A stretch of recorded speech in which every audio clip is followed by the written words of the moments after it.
Ayan. Ito po. Mag-usap lang siya sa taga-Bayabas. Kaunti lang yun. Kaunti nga lang po. Ito, pantay naman na po din eh. Oh. Ayan, pantay dito sa areang ito. Ayan, tapos dito naman po, unhigh lang. So, slope. Ayan, high lang naman po yung barangay road. Oh.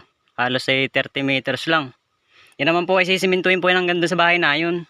Kita naman po yung dinaan natin kanina na sinisiminto na at pinasudsod na po.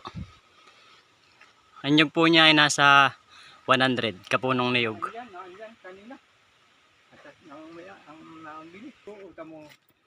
Eto, napabayaan na lang talaga. Nakangamatay na. Hindi naman nalilinis na nakuha na. Ayan. Ayan, maganda po itong area. Oh. Ayan, okay lang po ang pagkalupa niya. Ayan. So ito po ipaparelocate na lang po ito. 1.8 hectare. Masuka lang.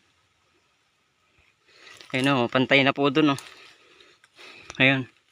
So may tubig. Ayun o. May tubig po pala dito. Ayun. Oh. Ayun, pantay po pala yun. Yung bang yun. Ayun siya, pantay. Masuka lang po talaga o.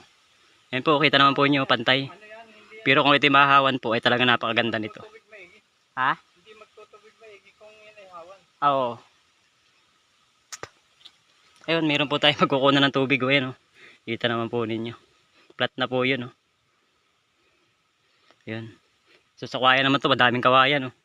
Ayun po, pwede natin gamitin pansahig sa bahay. Ayun, may malatubig pa doon. Isa sa taas.